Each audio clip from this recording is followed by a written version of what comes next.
Считаю необходимым переориентировать перевозку сельхозпродукции с автомобильного транспорта на железнодорожный транспорт. ЯЭП алкагындагы 4 эркиндиктин бири эркин соода жүгүртүү. Бирок жүк ташуучу унаалар чек арадагы көзөмөлдөө өткөрүү бекеттеринде суткалап туруп калган учурлар арбын. Бул биринчи кезекте айыл чарба продукцияларынын сапатына терс таасирин тийгизет. Долбоор иштеп атат. Россия, Казакстан, Өзбекстан. Алар ушул айыл чарба продукциясында өзгөчө тарифтерди койгон экен. Өзгөчө тарифтер анткени алар сиздер жакшы билесиздер, алар тез бузулат.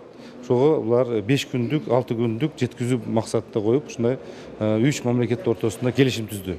Биз ошого ниет кылып, биз дагы ушул 3 мамлекеттин ичинде дагы ушундай биз дагы кирет элек деген ой болуп атат. Евразия аймагында иштеп жаткан Агроэкспресс долбоору жүк ташуучуларды темир жол транспорт аркылуу ишке ашырууну шарттайт. Бул биринчи эле товар жеткирүүнүн убактысын тездетип, көлөмүн көбөйтөт. Аны ишке ашыруунун алгачкы кадамдары катары Евразиялык экономикалык форумунун алкагында Евразия агрологистика коммерциялык эмес уюму менен Кыргыз темир жолу мамлекеттик ишканасы стратегиялык өнөктөштүк жана кызматташтык жөнүндө меморандумга кол койгон. Келечекте Ош шаарында станция жана балыкчы Кара Балта менен Бишкек деп атабыз. Биздин дагы ойубузду айтып кеттик.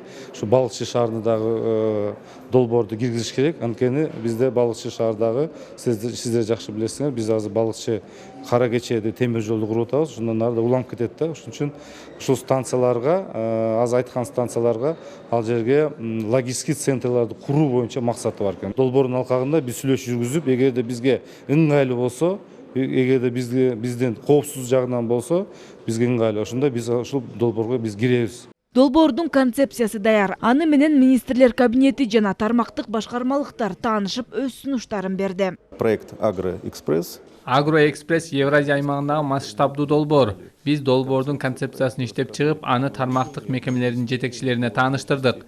Бул долбоорго Кыргызстан тарап активдүү катышуу ниетин билдирип жатат. Максат транспорттук, логистикалык, техникалык чечимдерди ишке ашырууга багытталган. Мунун алкагында логистикалык маршруттарды түзүү каралып жатат. Долбоор айыл чарба продукцияларын темир жол аркылуу Кытайдан тарта Вьетнам, Түштүк Кореяга чейин жеткирүүнү шарттайт. А проект Евразийский агроэкспресс. Биз аталган долбоор аркылуу ЯЭП алкагында товар жүгүртүүдөгү бөгөттөрдү жок кылууну көздөп жатабыз. Азыркы тапта товарларды көзөмөлдөп өткөрүү пункттарынан өткөрүүдө бир топ маселелер орун алып калууда. Ал эми Агроэкспресс долбоору бажы жана фитосанитардык мекемелердин жашыл коридорлорун түзүүнү шарттайт. Биргелешкен логистикалык Евразиялык Агроэкспресс долбоорун ишке ашыруу демилгеси 25 февралдагы Евразия өкмөттөр аралык кеңешинде колдоого алынган. Биринчи этапта ЯЭПтин чегинен тышкары 2 багытта Кытайга жана Өзбекстанга ташуулар уюштурулат. Келечекте сатуу жолдору Азия жана Европа региондорунун башка өлкөлөрүнө да кеңейтилиши мүмкүн. Бактыгүл Султанбек кызы, Руслан Сабатаров, Ала Тоо 24.